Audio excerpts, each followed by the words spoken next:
right, well, we'll go ahead and get started because I think we can easily get through this hour pretty quickly. I am just in love with this book, and I'm so excited to have Tyrone with us here today. So again, welcome everyone to today's live Zoom event. My name is Jeannie Sager, and I am the director of the Women's Philanthropy Institute. And here at the WPI, we conduct, curate, and disseminate research that grows women's philanthropy. Thank you for taking time out of what is a rainy day here in Indianapolis to join us as we welcome my esteemed colleague, Dr. Tyrone Freeman, to learn more about Black women's generosity, diving into the long history of Black women leading philanthropy, not only in the past, but how that history influences their leadership today. Released earlier this month, Dr. Freeman's book, Madam C.J. Walker's Gospel of Giving, Black Women's Philanthropy During Jim Crow, highlights how giving shaped Walker's life before and after she became wealthy. Celebrated as America's first self-made female millionaire in the early 1900s, Madam C.J. Walker was known as a leading African-American entrepreneur who was also devoted to an activist philanthropy aimed at empowering African Americans and challenging the injustices inflicted by Jim Crow.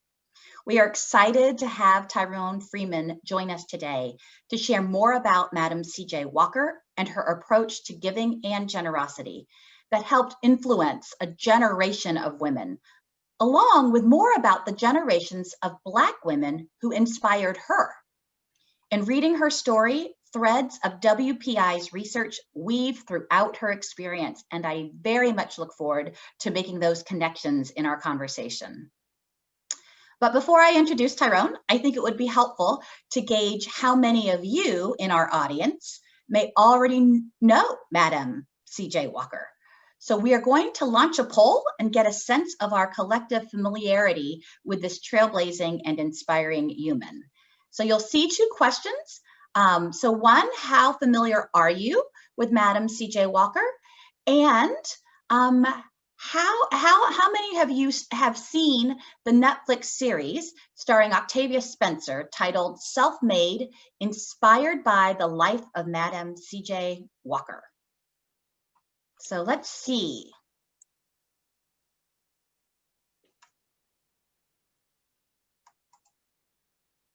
And I think, okay, here we go. So almost half of us are somewhat familiar, which is great. And about 30%, a third of us, have watched the series. So one of the reasons we wanted to gauge our understanding was because after our time together today, I think that you will not only know more about Madam C.J. Walker, but you will be inspired by the life that she lived that truly embodied generosity. So allow me to share a little bit about the man who will share her story with us today, Dr. Tyrone Freeman. Tyrone McKinley Freeman is an award-winning scholar and teacher who serves as assistant professor of philanthropic studies and director of undergraduate programs at the IU Lilly Family School of Philanthropy. His career includes professional fundraising for social services, community development, and higher education, along with serving as associate director of the fundraising school. His research focuses on the history of African American philanthropy, philanthropy in communities of color, the history of American philanthropy, and philanthropy and fundraising in higher education. A proud HBCU grad, earning his BA in English and Liberal Arts from Lincoln University in Pennsylvania, an MS in Adult Education from Indiana University, a master's in Urban and Regional Planning from Ball State University, and his doctorate in Philanthropic Studies from Indiana University. A true Renaissance man. So let me turn it over to Dr. Freeman, and then we'll come back together for our conversation. Well, thank you very much, Jeannie, and good afternoon, everyone. Thank you so much for taking time out of your day to join us today. I want to thank Jeannie and WPI for the invitation and the opportunity. And I'll begin the process of sharing my screen so we can jump right in. Our format today is I'm going to share some ideas with you from the book. I want to tell you a little bit about why I wrote it and some ideas that I think are important for us to think about today. And then Jeannie and I will follow up with a conversation as well as your questions. And so I'm very excited by the release of this book and happy to be here with you today. And so want to kind of just quickly, I know some people are familiar with Madam Walker, don't have time to dig deeply into her story, but just to give everybody the broad context, she was born Sarah Breedlove in 1867 in Delta, Louisiana, on a cotton plantation. She was the first freeborn child to a family that had been enslaved on this plantation. And but life quickly took a devastating turn. She was orphaned by the age of 7. She found herself working as a washerwoman around 10 or 11 years old. She married. She had a daughter in her teens, but then her husband died. So then she's widowed and she's poor, and she's in this context where the promises of Reconstruction were yanked out from under African Americans, and Jim Crow is being assembled all around them, filled with its terror and its subjugation. And so young Sarah's life progresses, and again, we can talk more about this during the conversational part, but fast forward well ahead in her story, she begins selling beauty care products under the name Madam C.J. Walker. Her third husband's name was Charles Joseph Walker, so that's where it comes from. It takes off. She moves to Indianapolis in 1910. It firmly establishes the company here, builds the headquarters, builds the factory, ends up with reportedly 20,000 Black women agents around the country and also in the Caribbean and places like South America. And her story culminates in 1919 in her 34-room, $250,000 mansion in Irvington, Hudson, New York, where Mr. John D. Rockefeller is a nearby neighbor. My friends, that is not supposed to happen in Jim Crow America. That's not Jim Crow's plan. But what I discovered is that philanthropy and generosity is a thread that runs across this incredible story. And I wanted to get to the heart of that. Now, why did I want to get to the heart of that? Well, I'm the son, grandson, nephew, and cousin of Black Baptist preachers and first ladies. So I grew up in a very generous family and a very generous church community where people looked after each other. And I'm not even talking about just money. Yes, people tithed and they gave offerings, but they looked after each other. They spoke good words into each other's lives. They took care of each other and made sure people were able to get by and to make it. And so I am actually a product of this great, long historical tradition of Black philanthropy. And yet, when I entered the world of professional fundraising, where I was regularly the only African American in the room, it was boggling to me that the space didn't seem to understand or value this tradition. And so later, when I entered into the academy, began working on my PhD, and I'm reading the history of philanthropy, again, I'm not seeing meaningful and consistent engagement with the idea that Black people and people of color give too. And so I wrote the book to fill this gap between these experiences I was having in these professional spaces of philanthropy, to articulate Madam Walker's gospel of giving. That is her philosophy of philanthropy. And what I mean by that is why she gave, how she gave, what she gave, and perhaps most importantly, the context in which she gave. And that, my friends, is what I think this larger moment of pandemic is challenging us to deal with racial reckoning and gender justice. That yes, we're all Americans. Yes, we all live in this country, but some of us have a very starkly different experience of this place called America. And we all need to be aware of that and grapple with that together. And so I want to kind of delve in and share with you how I uncovered this, because as I was reading, I was trying to get some context for understanding Madam Walker's story. And I started reading the history of American philanthropy. And this, Madam Walker was not there.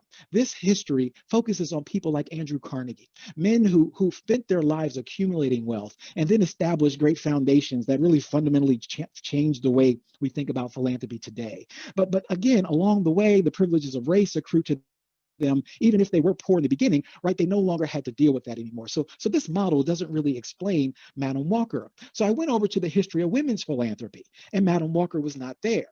This history focuses on women like Olivia Sage, right, who was married to a financier, and during their marriage, she couldn't really engage the way that she wanted to per the Victorian mores of the day. But once he died and she inherited that wealth, she established a foundation and gave to so many causes that her giving is legendary to this day too.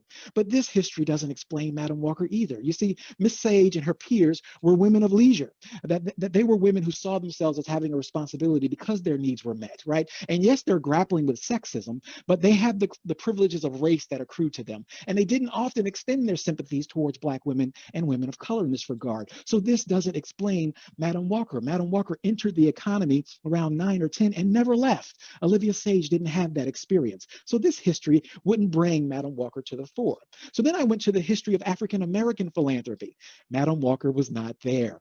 This history focuses on the collective rather than on individuals. It focuses on institutions like the Black church and sororities and fraternities and the spaces and places that Black people created through their philanthropy rather than the individuals. But it started pointing me in the right direction. When I got to Black women's history, Madam Walker's story opened up. These scholars have been focusing on Black church women and Black club women and the members of the sororities and the fraternities and how they saw themselves as giving of themselves and engaging in the long-term struggle for freedom. And this is where Madam Walker's gospel of giving began to become real and tangible for me. And so just a few ideas from the book. We just mentioned that some of you have seen Self-Made. And I found it very interesting that in crafting that story, Netflix decided to focus on the idea of self-made. As you said, Jeannie said, she was called the first self-made female millionaire. But it's very interesting. Historians have long ago debunked the idea of self-made. No one is self-made. Everybody has someone who helps them in some way. And so I wanted to dig into this and see, how does this story impact Madam Walker? And what I discovered is that Madam Walker came out of networks of women, that she was a washerwoman. And it turns out that washerwomen weren't just lowly domestic workers, menial workers, that they were actually great philanthropic agents in their communities. There's great histories written about Black washerwomen after emancipation who are donating money to charity, who are pooling their resources together, looking after each other, watching each other's children, collectively washing the clothes together for their clients and helping each other get by economically, even forming washing societies to advocate for themselves for protections in their local cities and towns. And so washerwomen were a powerful group of women that were part of this network that produced Madam Walker. Then there were church women and club women. This is Jessie Batts Robinson, an actual friend and mentor of Madam C.J. Walker. Madam Walker met her in St. Louis in the 1890s. She was very active in her church, providing leadership for all types of committees and organizations that were on the front lines of the struggle for freedom and justice. And I believe it's women like Jessie who helped to socialize young Sarah into philanthropy in this great tradition. Madam Walker was also a part of a fraternal order called the Court of Calanthe, which had rituals surrounding charity and also ways that they pooled their resources together. Many ways, like giving circles today, they would pool their money together to create social insurance for each other and to engage in issues on behalf of the community. And so when Madam Walker starts her own company, what does she do? She turns around and begins to produce more networks of women. She organizes her own agents, her own employees into women's clubs all around the country and begins convening them nationally to address issues like lynching, right, as they are learning the latest techniques in beauty culture and beauty care. And so if we really want to understand Madam Walker on her own terms, I think that Pamela Walker Laird, historian Pamela Walker Laird's formulation of being mutually made is a much more important idea because she came out of these networks and then she in turn began participating in them and producing new networks for more women to advance and to engage the struggle. The last idea I want to share with you is this idea of funding women to uplift the race as another way of understanding her philosophy. In 1911, Madam C.J. Walker made a $1,000 pledge to the YMCA campaign in Indianapolis to establish a Black YMCA. And this was an important gift. It carried national headlines. And this is a picture at the top of her with Booker T. Washington, the head of Tuskegee Institute and the national race leader at the time, who came to Indianapolis for the grand opening of this facility. facility. And Madam Walker was so proud of being a part of this campaign and providing this leadership gift. And at the bottom is a picture of Madam Walker with Julius Rosenwald, the founder of Sears and Roebuck, who matched gifts to this campaign. And when asked why she supported this campaign, Madam Walker said, if the YMCA can help save our boys, it will save our women. And that's what I'm most interested in.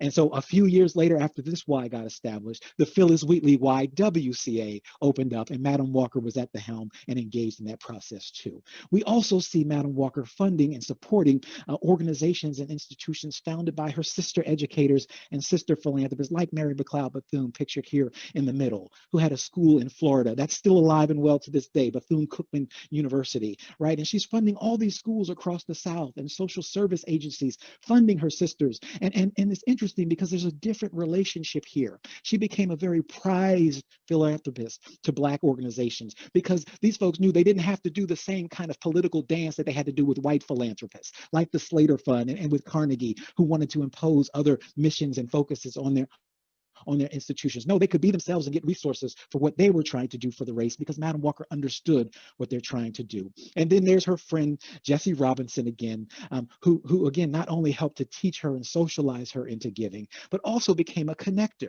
As Madam Walker moved away from St. Louis, it was Jessie who kept her anchored there. It was Jessie who helped funnel her donations and her engagement back to those organizations that were so helpful to her and that were advancing the struggle for justice in St. Louis. And so funding women to uplift the race is this idea that's mimicking what we see now, where a lot of philanthropic investments in women and girls as a way to reshape the world and bring about equality and justice for all. And so when we understand Madam Walker's gospel of giving and we see this history for what it is, see her on her own terms, we not only understand her differently, we understand the role that Black women have played historically in this tradition, and also can begin to see how it is alive and well today. My friend, Oprah Winfrey is not a Black Carnegie or a Black Olivia Sage. She's coming out of Walker's tradition. Oprah has publicly said it was her grandmother who taught her to give. Well, guess what? Her grandmother was a church woman and a club woman coming out of the same tradition in segregated Jim Crow Mississippi. So, right, these connections are very important and very powerful. But again, it's not just about the elite. It's not just about the millionaires. Oprah's in a whole class by herself, right? But this explains everyday givers in the community, like my mother, Carolyn Cooper Freeman, First Lady of the Union Baptist Church in Orange, New Jersey, a church woman, a club woman, on the front lines in my own community, engaging in many different issues. Not rich by any means, not even interested in that, just trying to do what she thinks is the Lord's will and her obligation and commitment to supporting the community. And it also allows us to see Black philanthropy and women's roles in its leadership in all the places where it shows up. This is SPIN, the Sisterhood of Philanthropists Impacting Needs, a giving circle in Denver, Colorado, right? This is the Young Black and Giving Back Institute, started by a young Black dynamite woman millennial who wanted to engage her peers in philanthropy, right? The Divine Nine, the African American sororities and fraternities all have their own philanthropic initiatives and engaged in many different ways. The Alpha Kappa Alpha sorority here depicted here is actually in the process of a $10 million campaign where they're endowing every single historically Black college in the country, right? This philanthropy is everywhere, but it might not show up in your wealth screening databases. And then, of course, this activism continues. Me Too comes from a Black woman, Tarana Burke. Black Lives Matter comes from Black women. Black Philanthropy Month, August, as a global celebration, comes from Black women. And even now, this moment is impacting our field because there are networks of fundraisers where people of color have been organizing themselves for well, like Birgit Burton Smith's African American Development Officers Network. And of course, other new networks that have been emerging over the past year that are fundamentally changing the profession, and people are standing up and saying, hey, we're here, we're a part of this, we're going to bring our whole selves to this endeavor. It's important that we be seen and understood out of this history and for who we are. And so this is what I hope that the book brings together for us, that it helps us understand the deeply rootedness of this tradition and this culture so that we can more recognize it and value it on its own terms, not externally imposed terms, and see how it is a vital part of this common American story that we share and the new America where justice and equality reign for everyone. Thank you very much, and I look forward to the conversation with Jeannie.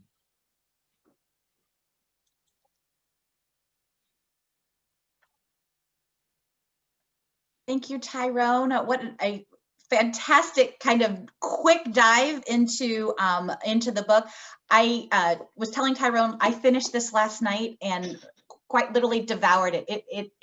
It resonated so much, not only for the work that we do at WPI, but personally as well.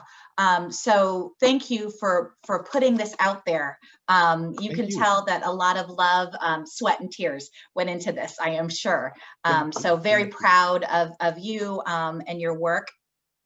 So your last comments actually lead into my first question, because both you and I come from professional fundraising backgrounds. Yes, as people of color.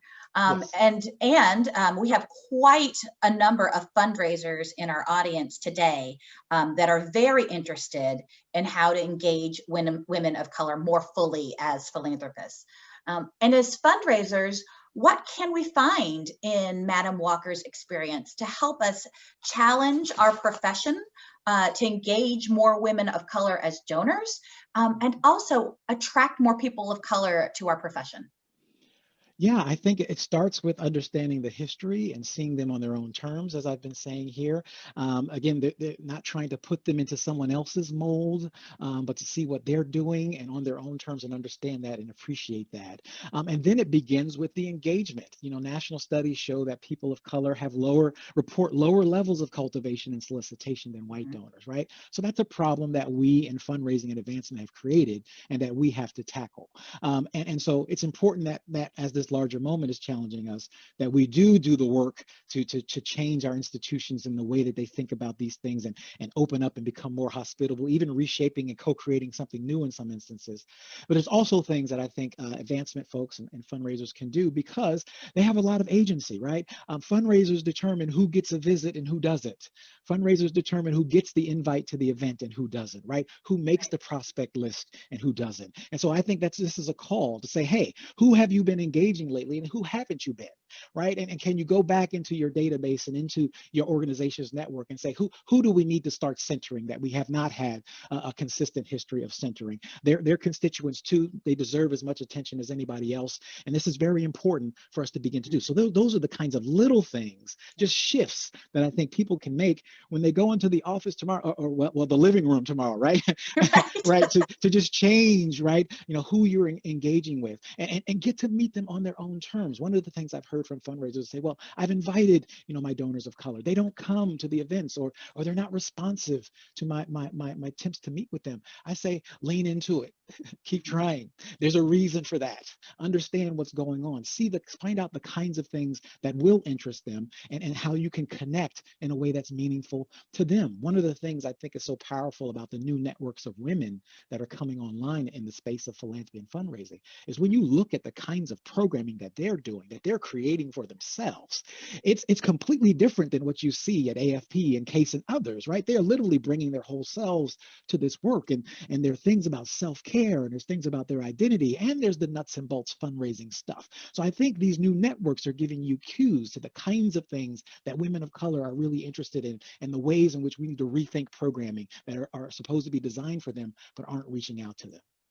Yeah, absolutely. We at WPI really talk about meeting women where they are, and you know, Black women, Black single women give more than single men. It follows all of the trends in terms of women and wealth and philanthropy, and being drawn to this more expanded definition of philanthropy. I think that we can all agree that the summer of 2020 has put a spotlight on issues of racial justice and equity, challenges and themes that continue to stem from harmful policies of Jim Crow, and challenges that Madam C.J. Walker faced head on and sought to improve through her philanthropy. And so as we think about movements like Black Lives Matter, and then recent initiatives like the Black Girl Freedom Fund that is being led by the grant makers Girls for Color, which is wanting to has set a goal of steering $1 billion over the next decade to efforts to help Black women and girls thrive. Can you comment on the evolution of her gospel of giving in this 21st century? Sure. I mean, the idea here is again, this isn't about accumulating wealth and then waiting and later Mm, engaging. This is about doing what you can now, because as a Black woman, her unique identity, right, places her in a situation where she can never have the full freedom. It doesn't matter how much money she has. It doesn't matter how popular she is. She's still Black and she's still female. She can still be lynched. She can still be raped, right? There's no protection from that. Someone like Carnegie had an impoverished childhood, but his wealth forever rescues him from that. He doesn't have to think about it anymore, right? So this gives us an understanding of how identity shapes philanthropy. So every gift that Madam Walker gave is one gift that she herself needed at one point or another. So she has a proximity and a closeness to this that's very important, that allows her to empathize with recipients and partners and approach it from a different way. So I think those are the kinds of seeds and things that she was doing. And again, that her peers were doing too.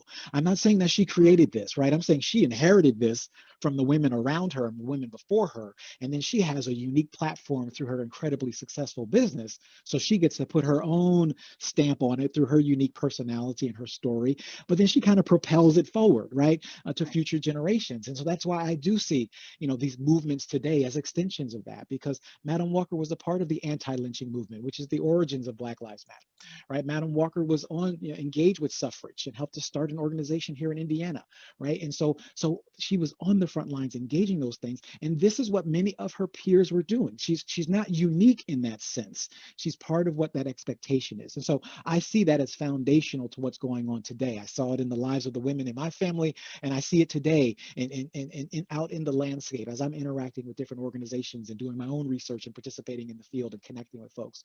This is that same spirit, that same ethos, that same idea that a new generation has taken and is making their own and expressing in the ways that are available to them or the ways that they're creating today. so inspiring.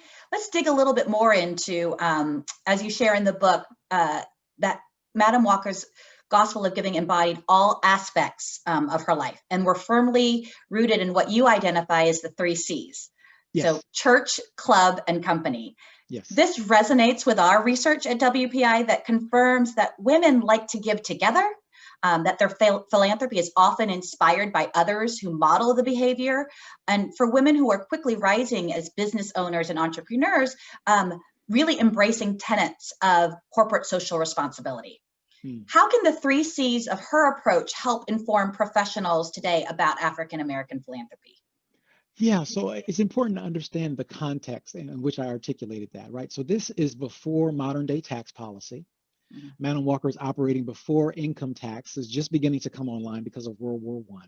So this is not tax policy and charitable deductions, right? This is a broader sense of what philanthropy is and what counts as a gift. And in fact, the way I wrote the book, every chapter is named for a particular kind of gift that she gave, and only one is about money. I think that's important. And so she's operating in this environment where there is this ethos of being a race woman, which is a common identity among Black women of this era. The idea that they were focused on serving the race, uplifting the race, bringing down Jim Crow. So it's common to see the men and women of this era say, I'm a race man, I'm a race woman. And her lieutenant even called the company a race company. The idea that it wasn't just about money, that it was about helping accelerate the race and bringing down the systems controlling and limiting the lives for African Americans. And so this is why I thought it was important to see the ways in which she was doing things through her company, instead of a foundation, right? And things that she was doing even before the company existed, but the company becomes this expression of it. So yes, in fact, she's doing social entrepreneurship 100 years before it becomes a buzzword in B schools, right? So it's important. And then for her to begin engaging her agents, and which again, they would be familiar with because many of them were church women and club women, right? And washer women and coming out of domestic labor, where these pools of mutuality and collective action were regularly happening. So this is kind of that there's a cultural expectation. There's a religious theology here in terms of giving as a part of one's faith. And there's this idea that it's all hands on deck. Jim Crow is constraining every single aspect of Black life, right? And so we need to use any and every vehicle available to us. This is before our modern day notion of a nonprofit sector, right? There are certainly voluntary organizations and nonprofit organizations, right? But again, think about what's happening. The government, the state, local, and federal governments are intentionally creating this system to make life difficult. The private markets are intentionally discriminating and locking them out of opportunity. And our own beloved nonprofit sector, even though that term wasn't around then, is also complicit in this. We tend to leave it at the feet of universities mostly because they might have endowments tied to slavery. But white-led social service agencies wouldn't take in Black children. White-led elderly care facilities wouldn't take in Black elderly. So what did they do? They turned inward and they started raising money and giving and building their own institutions. And that's what you see happen post-emancipation. This proliferation of Black organizations around the country because they have to meet their needs. Nobody else will do it. There are white allies, but again, historians have tended to focus on those allies rather than on what the community has done themselves. So there's this rich history and tradition of turning inward, pooling resources, and trying to engage. And these are ultimately the kinds of behaviors that begin to wear at the system. And we know Madam Walker did not live to see Jim Crow dismantle, but she was in the mix and a part of the generation that helped found and create the organizations that did bring down Jim Crow 3 decades later. So an important part of your analysis of her strategic generosity is what counts and what doesn't count in philanthropy. So the formal versus informal. And we know from our research at WPI that women, especially women of color and different ethnic upbringing, along with younger generations, are drawn to this more expansive definition of giving. Share more about why a better understanding of what counts and what doesn't count is important to understanding generosity today. Sure. That's really my research agenda. What counts and who counts in philanthropy, and kind of I see all of my work is trying to address those questions. And so again, I mentioned only one chapter is about money. So one chapter is about the company as a philanthropic gift, providing opportunity to people. I know we don't think about business in that way today. We're suspicious of that, and everybody wonders if these statements in support of gender equity and racial equality are real, right? But again, Madam Walker's operating in a different context. She's operating in a context where the system is not working for her. Her business is not supposed to exist. Black business is not a thing that America supported. Black business was something that white America rioted against and would burn down. They didn't want these to be successful. And so she's achieving against the odds, right? So it's important to see how this idea of providing employment to people who the system does not want to employ is a different way of thinking about one's responsibility to others. It's using, she had a network of beauty schools, which provided education to Black women, again, during this system that was deliberately providing inferior education or even no access to education. But the Walker credential meant something, that you could begin working for the company or even hang up your own shingle and do your own thing. And you could start to care for your family and engage your community in ways that other menial positions that Jim Crow set aside for you and intended for you wouldn't allow you to do. And so I thought it was important to engage and look at the many different spaces where she was doing this race work and what it looked like and how it manifested differently. And like I said, half of this, or even most of it, would not be tax deductible. This is before all that, and this is not a limitation. Philanthropy existed before modern concepts of tax deductibility. So why should we be constrained in understanding it that way when we're trying to engage it? So we have a ton of questions that have come in, and so I'm really excited to kind of engage in this live Q&A with our audience. But so I have one last question for you. You state in your book, generosity is ultimately a form of hope. Yeah. What do you hope all of us take away from Madam C.J. Walker's story? Wow. Well, I hope people can really connect with this history and see themselves in it. And to give from that history. This is certainly the history of Black women, but I believe it speaks to all of us. So I certainly want Black women readers to feel connected and affirmed by their history in a way that they don't often have chances to have that experience, right? I think it'll feel very familiar. I think it will resonate, and to see it kind of all in one place can be a unique thing, right? And so I hope for that. But I hope all readers will take away this idea that all of us can do something, all of us can give, all of us can engage from where we're at that. We don't have to wait. We don't have to, try to get better in some way or to acquire more. We're sufficient now. And I think that's what this moment is challenging us to grapple collectively with our American experiment and how do we make it better for everyone. I think there's deep lessons in this history for everyone regarding that. Wow. If that hasn't inspired all of you to run out and get this book, I don't know. I don't know what else can and will. But let's move to our audience questions. And I also have some questions that were submitted prior to as people registered. So we have a lot to choose from. So I'm just going to start from the beginning, as first come, first serve. Is there any other group of people who have come together in similar ways to support and lift up members of their communities? Oh, absolutely. This is very much the story of communities of color. Right? This is how you'll see these common notions of kind of starting with family and even an expanded notion of family. I mean, I know myself, I have a bunch of play aunts and play cousins and people that I have relationship with and responsibility for that aren't blood, right? But just might as well be, right? All of these things impact one's sense of responsibility to others, right? So the notion of starting with family and moving outward, not distinguishing giving between family and a stranger, right? Again, our tax system has got, you can't know them, right? You can only deduct it if you know that you don't know them and you don't, you're not in the mix, right? This is before all that, right? This is how you care and how you get by. So you'll see this amongst, Hispanic American philanthropy, Asian American philanthropy, Native American philanthropy. This is what's happening in these communities. And even the more attention is being placed on LGBTQ philanthropy, right? And you see similar traditions and ideas developing there, or not developing, they've already been a part of that experience, right? We're learning more about them because they've been invisible, they've been hidden, right?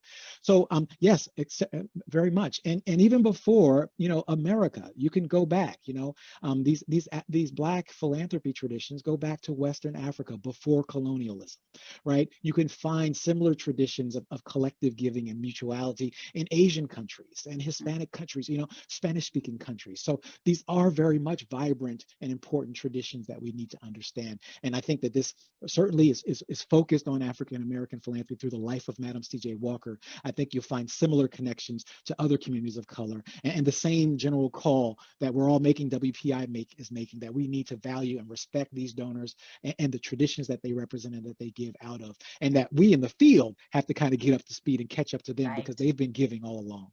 Right. Yeah. Whenever I talk about my own philanthropic autobiography, it always starts with family. And when I first started in this work, I wasn't feeling like everybody else was sharing and starting their philanthropic autobiography with family, because it was very informal. But it's how I learned and modeled giving, and so when we think about this surge in giving circles in particular, and people really rallying around this bonding capital of shared identity, it's very important in moving forward with how we think about philanthropy and how we engage donors moving forward. Okay, second question. Yes. You mentioned that Madam Walker did not add pressure to or demand that Black-led organizations change goals, unlike other white-led institutions or expectations of, let's say, white philanthropists. Yes. What examples come to mind? Sure. So, I mentioned she gave money to Mary McLeod Bethune's school, which was called the Daytona Normal Institute in Daytona, Florida. She gave to Charlotte Hawken Brown's school in North Carolina. And she gave to organizations here in Indianapolis, like the Alpha Home, which was an elder facility. They call them old folks homes, where elderly African American, mostly women, would be able to find residence in their later years and care. And so she's giving and supporting these organizations. And so she has a different relationship with them because she needed this. Her daughter was taken in and supported by an orphanage while she was in St. Louis, trying to work. That the orphanages provided daycare services. So she was indebted and she says this in an interview later, that, you know, she still gave to St. Louis organizations, even though she was living in Indianapolis and then New York, because of the kindnesses that were shown to her by the women and by the organizations there. So she very much had these ties and these important connections there. And then when it came to the Black schools, she upped the ante because she was also trying to grow the business and beauty culture as a respectable, noble profession. And so she went back to some of the Black schools and said, hey, if you would start offering my curriculum, you know, I'll give you money to fund the laboratory you'll need, and we can kind of work out this deal where you can train people in my method, and then I'll employ them after they graduate, or they can start selling products, and you can keep half the proceeds and those. So she's playing around and experimenting with different ways to support these goals, but you never see her coming in trying to control. You never see her coming in trying to push them off into other directions. And that's really the history of, you know, industrial education was very controversial, and people like Mary McLeod Bethune would take money from the white industrialists to support the industrial education that was going on at her school. But then she would do the classical education that she really wanted to do, and the other kinds of things that she knew her students needed. But she had to do that dance with them. There wasn't that kind of dancing with Walker. So even then, it shows the importance of this philanthropy and these different kinds of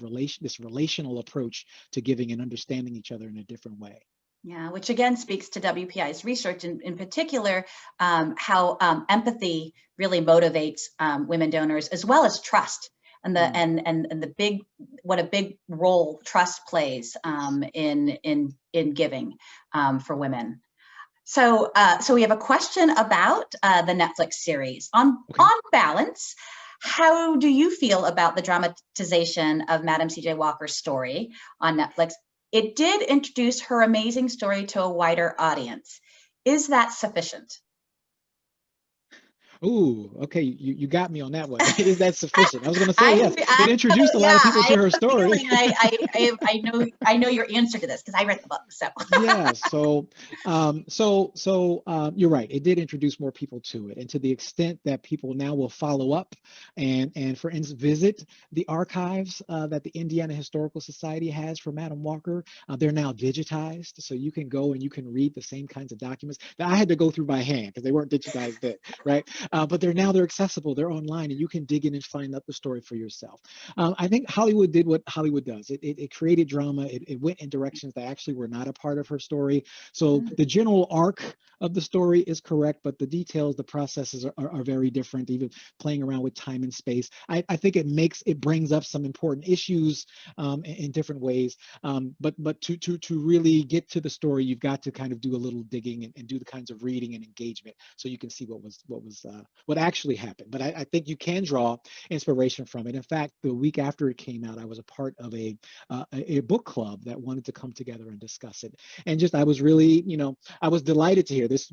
These folks saw through those kinds of developments in the story, but they still took away some very powerful lessons for understanding themselves in a different way and understanding the history of this struggle in a different way. So there can be some pluses that can come from it. Yeah. Well, one of the things that I wrote down immediately when you were going through your presentation was this mutually made understanding that challenges that self-made piece. That was very powerful for me because it is true. It is why we're engaged in philanthropy the way that we are. So exactly, and that comes from historian Pamela Walker Laird, who laid this out in her book, where it's called Pull, and she looks at Carnegie, she looks at Bill Gates, she looks at kind of these big names who kind of exemplify this self-made tradition, and she shows who helped them, how they helped them, and what that looked like. So I think that's a powerful concept, and it more resonates again with these particular communities, but I think more broadly, all of us know somebody helped us, somebody gave us a good word, somebody introduced us to someone, or maybe even gave us a meal when we weren't even sure how we were going to eat, right? And all of that is part of the story that brings us to wherever we end up. So I think it's important to recognize that, and we can do that and still honor Madam Walker's unique personality, her own moxie and determination. It doesn't detract from that. It just puts it into context and bring out these collective identities and practices that are so important to who she was and how she lived. Yeah. So I don't know if you have this answer, but maybe we can get this information to our audience later. But we have some questions about Black philanthropy in general. So there's a question about, could you please share the percentage of Black women who give? Do you have a sense of the impact of Black philanthropy today? Questions around that. Yeah, so WPI's recent studies on giving circles and others give you a whole range of percentages regarding how Black women engage and connect with other women of color. I think we're at a moment where a lot of the research needs to catch up. Kind of the number that's bandied about for Black philanthropy is about $11 billion, but that was at the beginning. That was almost 10 years ago. A lot of things have happened. I know my colleagues here at the Mays Institute for Diverse Philanthropy, we're trying to grapple with how to get a really reliable and valid estimate in these new contexts. I have a colleague, Dr. Kim William Pulfer, who's tracking the giving for racial equity in this moment over the past 6 months. She has a great piece on theconversation.com about the 4 trends of Black philanthropy during the pandemic. You can look for to get into some of those details. So Black philanthropy is alive and well today. It is, and I talk in the book about the landscape of Black philanthropy as I see it today, based on this history. I gave you a taste of that last slide. That was this kind of collage of different examples of it. But from giving circles to high net worth folks, to the same kinds of sororities and clubs that have been there for 100 years or more, all of those things are still alive and well. And again, they fly below the radar of the wealth screening tools that the fundraising field uses. And if you're not familiar with it, you would think it's not there, but it's there. It's been a part of it, and it's so important. And at the end of the day, too, it's also important, though, to recognize that for everything that we're talking about, philanthropy is not enough, right? We know that the nonprofit sector only gets about 13-14% of its total revenues from charitable giving.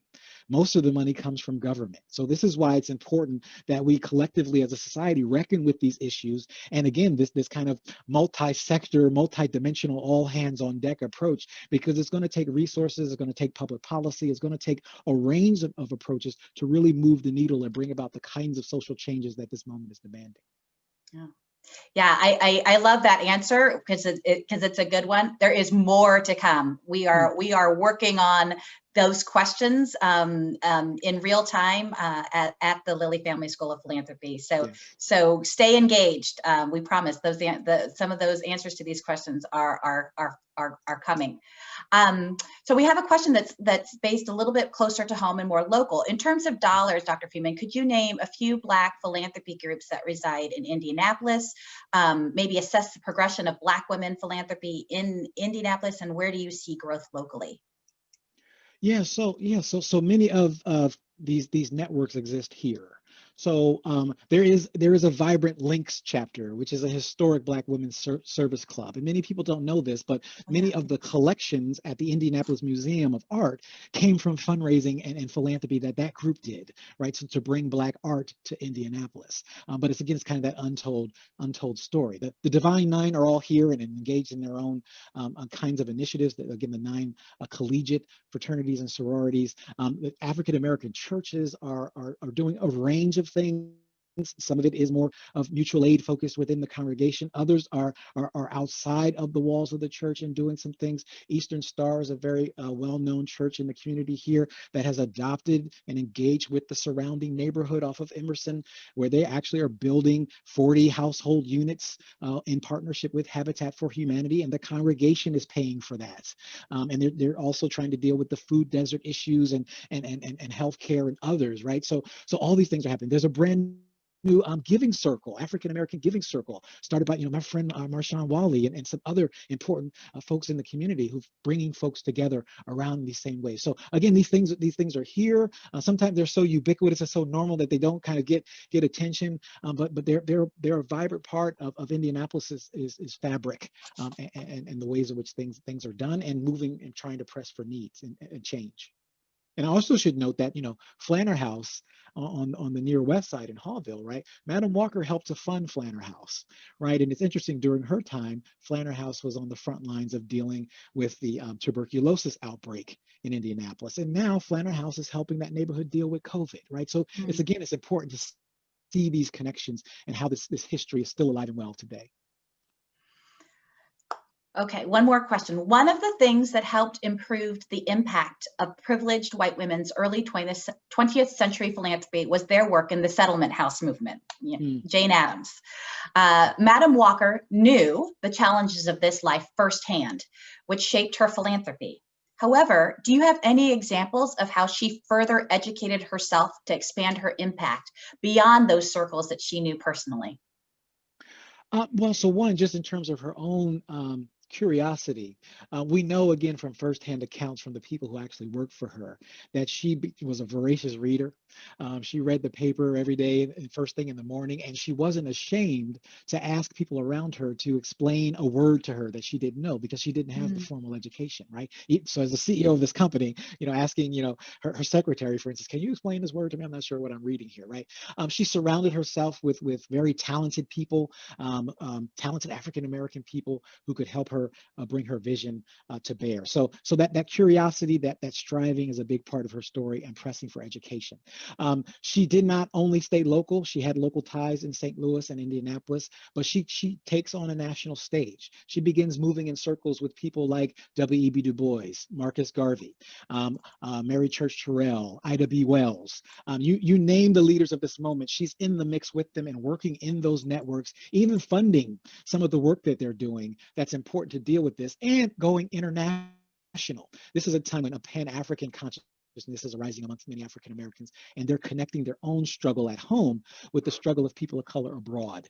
And so she's trying to make these connections, and she's engaging in these networks, and she's right there in the mix, as I was saying, with these movements, trying to address and engage the injustices of her time. Madam C.J. Walker married her activism with her philanthropy. What organizations and groups exist today resulting from her philanthropy? Oh yeah, so I mentioned Flanner House is still around. She supported it. She didn't found it, or but she was an important funder of it. And one of the things I share in the book is in 1952 there was this memorial pilgrimage to her gravesite in New York, and at the event, Walter White, who was the executive secretary of the NAACP, and this is their term for the CEO, the head guy. He says, as a part of his remarks, that the NAACP would not have survived the Great Depression without Madam Walker's generosity. And so if we stop and think about that for a moment, what if she hadn't given? What if her peers at that community hadn't supported building this institution, right? Because of what she did, because of what her generation did, that organization made it through the Depression and was able to be in position and ready as this culmination comes together at the beginning of the 1950s for that civil rights movement, which actually then does dismantle Jim Crow from a public policy standpoint. So I think you see her long-term legacy, certainly in things like that. And then you see it alive and well in places like there's actually an organization in Washington, D.C. called Walker's Legacy Today. It's a network of 20,000 women of color and civic leaders who are entrepreneurs and social entrepreneurs. They understand their founder's story, and they dedicate the work that they do in building businesses and social enterprises to uplifting the race and engaging and creating opportunities. They also have started their own foundation where they are providing opportunities for single women to become entrepreneurs, single low-income women to become entrepreneurs, and doing a lot of programming around that. So that these kinds of things are alive and well, and very important, and they're trying to address this moment. And more is needed. That's why all the giving to racial equity and gender justice is important. It needs to continue. I hope every donor who gave this year gives again next year, and the year after, and 5 years from now, and 10 years from now. And I hope they endow funds and leave estate plans, because it's not a one and done. It's all hands on deck. It's keep giving, keep engaging, because it's going to take time to address these issues. And the people on the ground, the organizations with the proximity who know the experience and know the issues, need the resources to do this work and lead the way for the rest of us. It is such a powerful story and a powerful legacy that she has left with us. And oftentimes at WPI, we get asked that question: what should I be giving? How much should I be giving? And so when we think about people's giving plan, we all one of the recommendations is that 40% of your giving should go to organizations that are working on these systemic issues. you know, and really kind of thinking about how you are investing in this, and this idea, Tyrone, like you said, that it is really all in, and that you really need to think about how this kind of is an enduring challenge. So super, just again, I know you were so engaged with the conversation that you didn't get a chance to see some of the chat, but you have inspired so many of us today. I just want to read this one out here. Madam C.J. Walker's story is so significant in bringing light to the ordinary philanthropy that exists in so many places that is too often ignored. This is key in helping folks understand that everyone can give, and it can and does make a difference no matter how large or small. So many thank yous out in the chat for you. Your energy and enthusiasm is infectious. And for those of you who haven't already bought the book, I want to tell you that I'm putting in the chat right now. You can actually, we're sharing, Tyrone is sharing with us a special 30% discount if you order through the University of Illinois website, and that's good through 12/31. But buy it today, I promise you, and give it to friends. It's a great Thanksgiving present and holiday present for everyone to truly inspire everyone to lean into their generosity. I also encourage all of you to go to the gospelofgiving.com website, where you can learn more about the book, and certainly learn more about what inspired and motivated Dr. Freeman to write this book, and really kind of challenge us to reimagine what we see and have seen as philanthropy, both in the past and moving forward.